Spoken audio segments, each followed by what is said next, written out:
सिरोही, ये नाम सुनते ही शायद जहन में अरावली की ऊंची ऊंची चोटियां आती होंगी, है ना? लेकिन ये कहानी सिर्फ चोटियों की नहीं है। ये कहानी है देवताओं की, शूरवीरों की तलवारों की और उन शिखरों की जो इस जगह को वाकई में खास बनाते हैं। तो चलिए आज राजस्थान के इसी जबरदस्त जिले की कहानी को परत दर परत खोलते हैं। सिरोही की पहचान की शुरुआत होती है इसके बहुत पुराने नाम देवनगरी से, यानी देवताओं का शहर। और ये सिर्फ एक नाम नहीं है, ये इस जगह की रूह है, एक आध्यात्मिक एहसास जो आज भी यहाँ की हवाओं में महसूस होता है। लेकिन जहाँ देवता बसते हैं वहाँ शूरवीरों की गाथाएं भी तो होती हैं। सिरोही की दूसरी पहचान है यहाँ की बनी हुई मशहूर सिरोही तलवार, एक ऐसा हथियार जिसकी धार और मजबूती की मिसालें पूरे इतिहास में दी जाती रही हैं। तो इस विरासत को समझने के लिए सबसे पहले कुछ बुनियादी आंकड़ों पर नजर डाल लेते हैं जो सिरोही की आज की तस्वीर हमारे सामने रखते हैं। अच्छा, ये आंकड़े 2011 की जनगणना के हैं जो हमें बेसलाइन देते हैं। करीब 5000 स्क्वायर किलोमीटर का एरिया और आबादी 10 लाख से कुछ ज्यादा।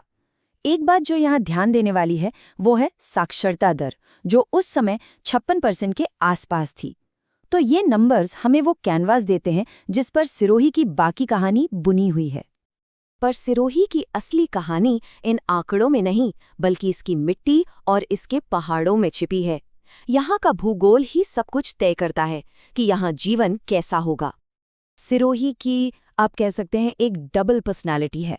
इसके ठीक बीच से गुजरती अरावली की पहाड़ियां इसे दो बिल्कुल अलग अलग दुनिया में बांट देती हैं। एक तरफ है सूखा कांटेदार झाड़ियों वाला मैदानी इलाका, तो दूसरी तरफ है ज्यादा बारिश वाला हरा भरा और पहाड़ी क्षेत्र। सोचिए, एक ही जिले में दो बिल्कुल अलग मौसम, दो अलग तरह की जमीन। और इस बंटवारे में एक बहुत अहम किरदार है पश्चिम बनास नदी का। देखिए, इसका नाम बनास जरूर है, पर यह राजस्थान की दूसरी मशहूर बनास नदी से एकदम अलग है। ये निकलती तो अरावली से ही है, लेकिन पश्चिम की तरफ बहती है, सिरोही को सींचती हुई गुजरात के कच्छ के रण में जाकर समा जाती है। इसीलिए ये इस इलाके की लाइफलाइन है। तो सवाल ये है कि इतनी वैरायटी वाली जमीन पर लोगों का जीवन चलता कैसे है?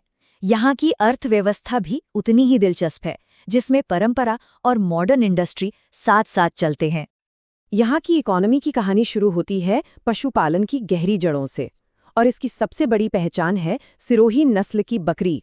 अपने दूध और मांस दोनों के लिए ये नस्ल पूरे देश में जानी जाती है और यहाँ की ग्रामीण अर्थव्यवस्था की रीढ़ की हड्डी है। तो एक तरफ सिरोही की बकरी और दूसरी तरफ ये विशाल नंबर 4.75 MTPA, इसका मतलब है 47 लाख टन हर साल। ये जेके लक्ष्मी सीमेंट प्लांट की प्रोडक्शन कैपेसिटी है, जो जिले की मॉडर्न इंडस्ट्रियल पावर का सिंबल है। जरा सोचिए, एक ही जगह पर परंपरा और विशाल उद्योग का ये कैसा संगम है। तो सिरोही की आर्थिक शक्ति किसी एक चीज पर निर्भर नहीं है। जैसा कि ये चार्ट दिखा रहा है, यहाँ की इकोनॉमी 3 मजबूत पिलर्स पर खड़ी है। 40% हिस्सा आता है इंडस्ट्री से, 35% सर्विसेज और टूरिज्म से, और बाकी 25% पारंपरिक खेती और पशुपालन से। यही बैलेंस इसे मजबूती देता है। इस इंडस्ट्रियल ग्रोथ का पावर हाउस है आबू रोड का रीको इंडस्ट्रियल एरिया। यहाँ मार्बल और ग्रेनाइट की कटिंग पॉलिशिंग से लेकर मिनी सीमेंट प्लांट्स, सिंथेटिक धागे बनाने और मिनरल ग्राइंडिंग तक कई तरह के उद्योग चलते हैं। मतलब ये वो इंजन है जो जिले की मॉडर्न इकोनॉमी को रफ्तार देता है। अच्छा, अर्थव्यवस्था से आगे बढ़कर अब सिरोही के दिल में चलते हैं, उन शिखरों की ओर जो इसे देवनगरी की असली पहचान देते हैं। ये अरावली के वो नगीने हैं जो संस्कृति और प्रकृति का अनमोल खजाना है। 1722 मीटर, ये सिर्फ एक नंबर नहीं है, ये गुरु शिखर की ऊंचाई है। और ये सिर्फ सिरोही की ही नहीं, बल्कि गुजरात से लेकर दिल्ली तक फैली पूरी अरावली पर्वत श्रृंखला की सबसे ऊंची चोटी है। सचमुच ये राजस्थान का ताज है। और इन्हीं शिखरों पर बसे हैं सिरोही की पहचान के सबसे बड़े केंद्र, दिलवाड़ा के मशहूर जैन मंदिर, जिनकी संगमरमर पर की गई बारीक कारीगरी को देखकर तो बस आंखें खुली की खुली रह जाती हैं। फिर है माउंट आबू की वाइल्ड लाइफ सैंक्चुरी, जो नेचर लवर्स के लिए जन्नत है। गुरु शिखर की चोटी से लेकर मीरपुर और पावापुरी के प्राचीन तीर्थ तक हर जगह आस्था और खूबसूरती का गजब का मेल है। आज़ादी के बाद सिरोही के एडमिनिस्ट्रेटिव मैप में भी कई बदलाव आए। ये टाइमलाइन संक्षेप में दिखाती है कि कैसे ये पहले बॉम्बे स्टेट का हिस्सा बना और फिर 1956 में आबू रोड और देलवाड़ा के वापस जुड़ने के साथ इसने राजस्थान में अपना आज का स्वरूप पाया। तो अब आते हैं उस हिस्से पर जिसका कई लोगों को इंतजार होगा। जो लोग प्रतियोगी परीक्षाओं की तैयारी कर रहे हैं, उनके लिए ये सबसे ज़रूरी पॉइंट्स का एक रैपिड रिकैप है। इन 5 पॉइंट्स में सिरोही की पूरी कहानी का सार है, और ध्यान से देखें तो ये सब आपस में जुड़े हैं। अराली की सबसे ऊंची चोटी गुरु शिखर, यहीं से निकलती है प्रमुख नदी पश्चिम बनास, और इसी जमीन पर टिका है यहाँ का मजबूत आर्थिक आधार, यानी रीको इंडस्ट्रियल एरिया। साथ ही राजस्थान का इकलौता हिल स्टेशन माउंट आबू भी यहीं है। तो आखिर में सवाल यही है कि सिरोही की असली पहचान क्या है?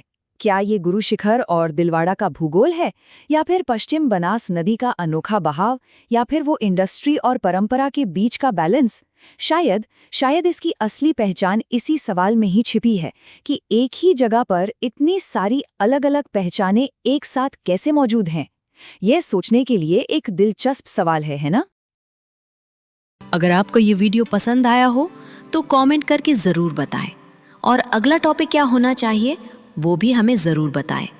आपका एक लाइक हमें और बेहतर और सटीक कंटेंट बनाने की प्रेरणा देता है। शेयर करें ताकि ये जानकारी हर उस छात्र तक पहुँचे जो अपने सपनों के लिए मेहनत कर रहा है। और सब्सक्राइब करें हमारे चैनल को, क्योंकि आपकी सफलता ही हमारा मिशन है। हम हर वीडियो में कोशिश करते हैं कि आपको वो जानकारी मिले जो परीक्षा में काम आए और जो आपको आत्मविश्वास दे। आप सभी का इस वीडियो को देखने के लिए दिल से धन्यवाद। मिलते हैं अगले वीडियो में। तब तक के लिए सीखते रहिए, बढ़ते रहिए और कभी हार मत मानिए। जय हिंद।